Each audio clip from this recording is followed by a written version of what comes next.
Bismillahirrahmanirrahim. Alhamdulillahirabbil alamin wassalatu wassalamu ala rasulil karim nabiyina Muhammadin wa ala alihi wa ashabihi ajma'in wa man istanna bisunnati ila yaumiddin amma ba'du. Ikhwati fillah rahimakumullah. Assalamualaikum warahmatullahi wabarakatuh.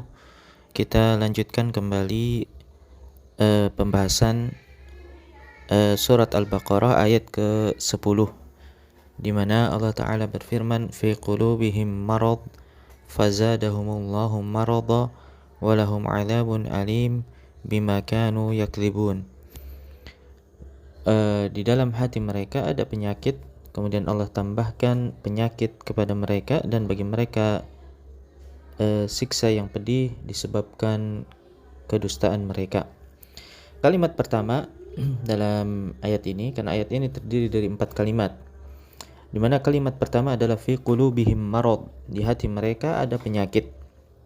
Maka yang sedang dibicarakan dalam ayat ini tentu adalah orang-orang munafik, karena memang ayat-ayat tentang orang munafik ini masih panjang di awal surat Al-Baqarah. Dan kalau kita perhatikan, Al-Quran menyebut kaum mukminin itu dengan orang-orang yang hidup. Di antaranya dalam ayat liyunzira man kana hayya, yakni agar dia, yaitu Muhammad, memberi peringatan kepada orang-orang yang hidup. Yang dimaksud di sini adalah kaum mukminin. Mereka disebut dengan orang yang hidup karena memang hati mereka ini masih merespon peringatan dari Rasulullah SAW. Adapun orang yang kafir, kebalikannya, maka Al-Quran menyebutnya sebagai orang yang mati. Sebagaimana di antaranya di dalam ayat innaka la tusma'ul mauta, sesungguhnya engkau tidak mampu membuat orang yang mati, yaitu orang-orang kafir, mendengar. Mereka disebut dengan orang yang mati karena memang mereka tidak merespon ajakan Rasulullah SAW. Adapun kaum munafik, maka hidup mereka ini antara hidup dan mati, karena sebagaimana yang disebutkan di sebutkan sebelumnya, di ayat-ayat sebelumnya, yaitu zahirnya mereka ini mukmin, mereka mengaku beriman, hanya saja batinnya mereka ini kafir. Maka dari itu mereka disebut dengan orang-orang yang sakit, fi qulubihim marad. Pada kalimat ini kita perhatikan khabarnya didahulukan daripada mubtada, yaitu fi qulubihim di sini fi mahalli raf'in khabar, dan marad di sana adalah mubtada muakhar. Dan itu hukumnya wajib dalam ilmu nahwu. Apa fungsinya? Agar tidak tertukar dengan na'at man'ut. Seandainya kita katakan maradun fi qulubihim, ini bukan kalimat, melainkan susunan mausuf dan sifatnya. Tapi dari sisi makna juga ia memiliki tujuan, di mana didahulukannya lafadz qulub di sini karena ia adalah wadahnya iman. Sehingga dikehendaki di sini fokusnya kita kepada lafadz qulub. Itu pula sebabnya kita dapati di ayat yang ke-7 didahulukan lafadz qulub daripada sam'un dan absar, yang mana ayatnya pernah kita kaji, khatamallahu ala qulubihim, disebutkan dulu hati mereka, kemudian wa ala sam'ihim wa ala absarihim ghisyawah, barulah disebutkan pendengaran dan mata mereka. Sehingga ketika Allah berbicara mengenai orang-orang kafir di ayat 7 disebutkan kondisi hati mereka terlebih dahulu, yaitu hati mereka yang sudah mati. Maka demikian juga di dalam ayat ini ketika berbicara tentang orang munafik juga disebutkan terlebih dahulu kondisi hati mereka, di mana hati mereka ini sedang sakit. Kemudian dilanjutkan dengan firman-Nya fazadahumullahu marada. Ini ada kalimat yang kedua. Kemudian Allah tambahkan penyakit kepada mereka. Huruf fa di sini adalah huruf ataf yang menunjukkan makna sebab. Nah, itulah perbedaannya antara fa dengan thumma, karena keduanya bermakna at-tartib, menunjukkan urutan. Tapi ada perbedaan dari sisi rentang, yang mana di lafadz thumma ini ada tarakhi, ada jeda. Dan adapun di dalam makna huruf fa ini tidak ada jeda. Jadi dia tertib dan dia ta'qib, menunjukkan sebab, dan itu secara langsung. Di samping itu ada perbedaan lain, yaitu fa ini menunjukkan ta'qib tadi, yakni pengikat antara lafaz sebelumnya dengan lafaz setelahnya.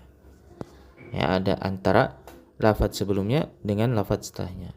Hanya saja kita perhatikan pada kalimat fi qulubihim marad, ini adalah jumlah ismiyah. Adapun kalimat setelahnya fazadahumullahu marada, ini jumlah fi'liyah. Maka mayoritas ulama nahwu menganggap buruk ketika ataf jumlah kepada jumlah ketika mengatofkan jumlah fi'liyah kepada jumlah ismiyah. Karena hal ini menunjukkan lemahnya bahasa seorang yang semestinya seorang itu menguntai atau menggabungkan antara dua kalimat atau lebih, itu semestinya dia seirama. Kalau jumlah ismiyah ya maka diatofkan dengan jumlah ismiyah, fi'liyah dengan fi'liyah. Demikian yang semestinya. Kecuali ada tujuan. Maka jika kita temukan hal tersebut dalam Al-Qur'an, perlu kita tahu apa tujuannya. Bahwasanya jumlah ismiyah maknanya adalah tufidu tsubut, sebagaimana yang sering kali saya ulang-ulangi, yakni menunjukkan satu hal yang kokoh dan telah mengakar. Nah, di sini kita diberi gambaran bagaimana kondisi kaum munafik, di mana sakit yang mereka alami ini bukan sakit biasa, tapi juga sakit yang kronis, yang sudah menahun. Maka dari itu digambarkan dengan jumlah ismiyah. Itu sebabnya di depan manusia yang paling mulia sekalipun, yaitu Rasulullah SAW, mereka masih mampu bersandiwara. Itu menunjukkan bagaimana sakitnya ini bukanlah sakit yang biasa saja. Adapun ketika menyampaikan bagaimana Allah menambahkan sakit kepada mereka, maka digunakannya jumlah fi'liyah, yang fi'ilnya ini adalah fi'il madhi, di mana maknanya adalah tufidut tahqiq, menunjukkan makna lampau, atau kalaupun belum terjadi maka dipastikan ia akan terjadi, karena ia menunjukkan at-tahqiq, suatu hal yaitu janji yang pasti akan terjadi. Orang-orang Mu'tazilah ketika mendengar ayat ini maka mereka merasa pusing, karena menurut mereka tidak mungkin atau mustahil Allah campur tangan dalam hal iman dan kufurnya makhluk. Karena jika demikian maka orang-orang Arab sudah pasti akan berkata kepada Rasulullah SAW, "Idza fa'ala Allahul kufra fina, fa kaifa ta'muruna bil iman?" Ya, jika Allah ini yang membuat kami kafir, lantas untuk apa engkau suruh kami ini untuk beriman? Toh pada akhirnya wewenang dan ketetapan itu ada di tangan Allah. Untuk itu mereka mentakwil ayat ini dengan salah satu dari dua cara. Cara yang pertama itu dengan ditakwil adanya mudhof yang mahdzuf, yang mana fazadahumullahu marada, maknanya adalah fazadahum adawatullahi marada. Ada lafaz adawah di sana yang mahdzuf, yakni bahwa yang membuat mereka ini bertambah sakit itu bukan Allah sendiri, melainkan kebencian Allah, adawatullah. Atau takwil yang kedua, bahwa kalimat ini bukanlah kalimat berita, bukan jumlah khabariyah, melainkan kalimat doa dari kaum mukminin kepada kaum munafik, yakni maknanya fazadahumullahu marada, semoga Allah menambahkan sakit mereka. Hanya saja yang tepat adalah bahwa mungkin bagi Allah menetapkan hidayah ataupun kesesatan jika Dia mau, sebagai balasan dari apa yang telah mereka perbuat. Misalnya dalam ayat lain, walladzina ihtadaw zadahum huda. Maksudnya orang-orang yang berada di atas petunjuk maka Allah tambahkan petunjuk kepada mereka. Kita perhatikan di sini diawali dulu dengan usaha mereka, kemudian baru Allah berikan balasan. Dan selain itu juga kalimat ini tadi didahului oleh huruf fa yang mana maknanya adalah sebab. Maka Allah tambahkan sakit kepada mereka bukan tanpa sebab, melainkan apa? Fi qulubihim marad, melainkan ulah mereka sendiri. Ya. Di sini menunjukkan bahwa sakit yang pertama itu mereka masih bisa memilih apakah mereka mau sakit atau sehat. Ini pilihan. Kalaupun mereka sudah sakit, maka mereka juga masih bisa memilih mau sembuh atau tidak. Sedangkan sakit yang kedua, maka itu balasan dari Allah atas pilihan mereka. Perlu dibedakan. Jadi tidak dipukul rata bahwa sakit pertama dengan sakit kedua ini sama-sama dari Allah. Tidak, sakit pertama ini adalah pilihan mereka, adapun sakit yang kedua ini adalah balasan dari pilihan mereka. Pertanyaannya, bagaimana cara Allah menambahkan sakit kepada mereka? Nah, itu dengan cara diturunkannya Al-Quran.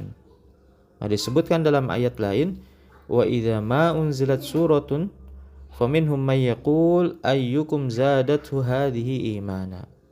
Dan apabila diturunkan satu surat, maka di antara mereka ini orang-orang kafir ada yang berkata, siapakah di antara kalian yang bertambah imannya? Yani dengan dengan turunnya surat ini, maka orang-orang yang beriman, ya, fa amal ladzina amanu fazadathum imana, bertambahlah iman mereka karena apa? Karena turunnya surat tersebut. Wa hum yastabshirun, dan mereka juga bergembira. Wa amal ladzina fi qulubihim marad, adapun orang-orang yang ada penyakit dalam hatinya, fazadathum rijsan ila rijsihim, maka surat itu pun menambah kekafiran mereka. Ya, di samping kekafiran yang sudah ada sebelumnya. Wa matu wa hum kafirun, dan mereka pun mati dalam kondisi kafir. Hanya saja di ayat lain, hanya saja di ayat ini kita dapati ada hal yang berbeda, di mana Allah sematkan namanya pada fa'ilnya, fazadahumullahu marada, diisbatkan lafaz Allah untuk menunjukkan betapa besarnya kebencian Allah kepada mereka. Maka hal ini adalah kaidah yang perlu kita ingat, bahwa setiap kali Allah sematkan namanya dalam nikmat hambanya, itu menunjukkan betapa besarnya kecintaan Allah kepada hamba tersebut. Dan demikian juga sebaliknya, dalam ayat ini ya Allah sematkan namanya pada azab hambanya.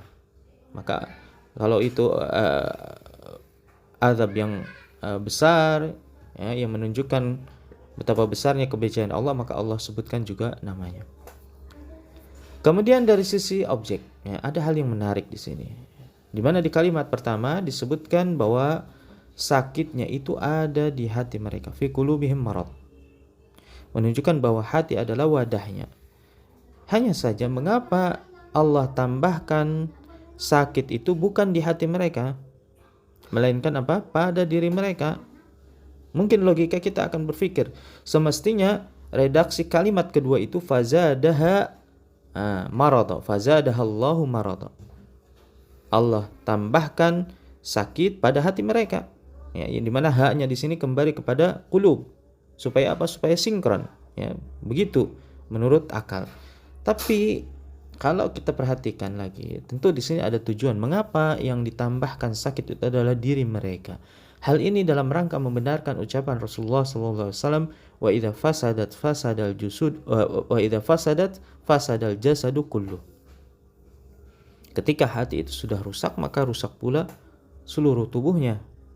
Maka berawal dari hati, dan sakit itu akan menyebar ke seluruh tubuhnya.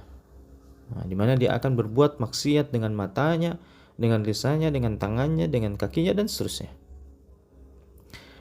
Dan diulangnya lafaz marad ini 2 kali. Fi qulubihim marad fazadahumullahu marada.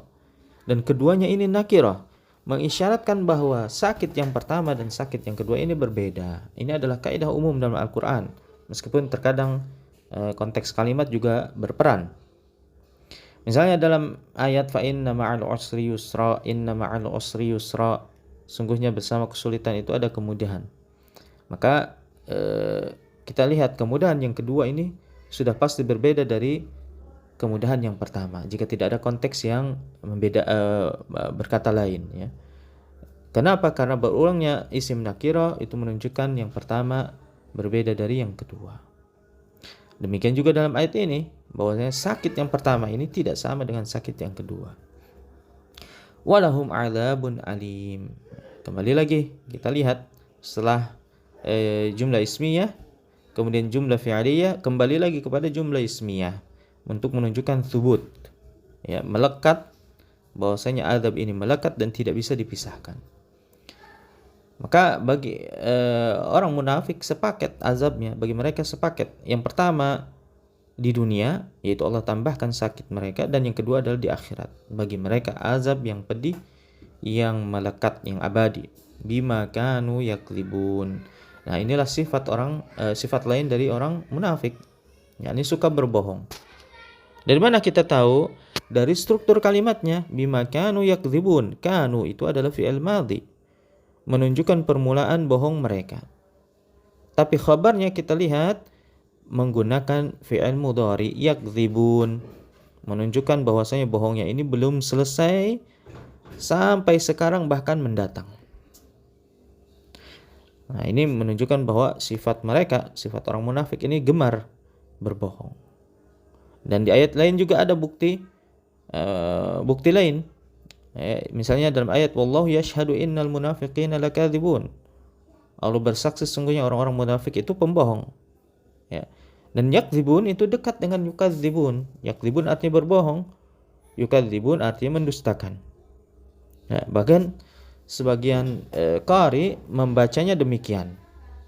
Ya, jadi di ayat 10 ini sebagian qari membacanya bima kanu yukadzibun. Kalau sudah yukadzibun, maka dia bukan lagi munafik, melainkan dia sudah terjatuh dalam kekafiran. Maka dari itu ada dua sebab yang disebutkan dalam ayat ini, dan ada dua balasan. Ketika keyakinan mereka ini berpenyakit, fi qulubihim marad, maka Allah balas di dunia langsung dengan ditambahkan penyakitnya. Fazadahumullahu maradan. Tapi ketika keyakinannya itu sudah direalisasikan, dipraktekkan dalam bentuk perbuatan, yaitu berdusta dan mendustai, ya, berdusta dan mendustakan, maka balasannya itu adalah berupa azab yang pedih. Ya, ini apa yang bisa kita kaji atau kita ambil faidah dari ayat ke-10, dan masih banyak tentunya faidah-faidah yang lain yang belum bisa kita bahas. Wassallallahu ala nabiyina Muhammad wa ala alihi wasallam. Assalamualaikum warahmatullahi wabarakatuh.